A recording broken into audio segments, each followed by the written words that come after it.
Hello all, welcome to my channel. So ఇవాళ special మన పాలకూర పప్పు అండి. సో పెళ్ళిళ్ళలో ఇది లేకుండా అసలుకి మన పెళ్ళి భోజనమే ఉండదు. సో పాలకూర పప్పు ఎలా ప్రిపేర్ చేయాలో క్విక్గా ఈజీగా చెప్పేస్తాను. Let's get started.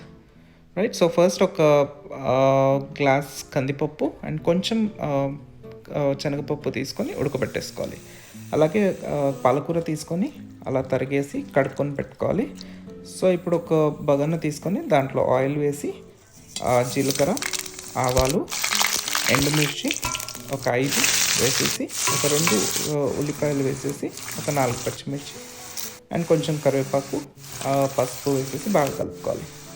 సో కొంచెం ఇంగు వేసుకోవాలి. అలాగే అండ్ కొంచెం ఒక స్పూన్ అల్లం వెల్లుల్లి పేస్ట్ వేసేసుకొని బాగా కలుపుకోవాలి. అండ్ ఒక్క స్పూన్ గ్రీన్ చిల్లీ పేస్ట్ అన్నమాట. సో అది వేసేసుకొని అలాగే పాలకూర వేసేసుకొని కొంచెం కలిపేసుకొని పెట్టేసుకోవాలన్నమాట. సో ఇలా కలిపేసుకొని కొంచెం పాలకూర దగ్గరికి అయ్యేదాకా వేయించుకోవాలి.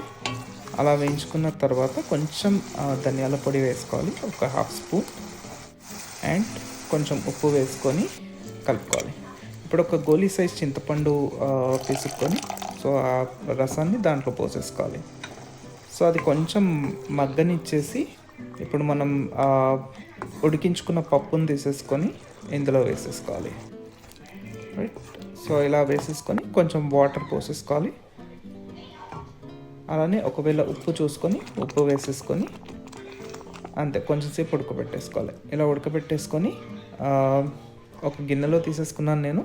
సో దీనికి తాలింపు పెట్టడానికి సపరేట్గా ఒక కడాయిలో కొంచెం ఆయిల్ వేసేసుకోవాలి. అండ్ జీలకర్ర, ఆవాలు, ఎండుమిర్చి అండ్ కరివేపాకు వేసేసి కొంచెం red chilli powder are Kashmiri chilli powder వేసేసుకొని తాలింపు వేసేసుకోవాలి. అంతే. సో ఎంతో టేస్టీగా ఉండే పాలకూర పప్పు ready. Please try it and subscribe to my channel.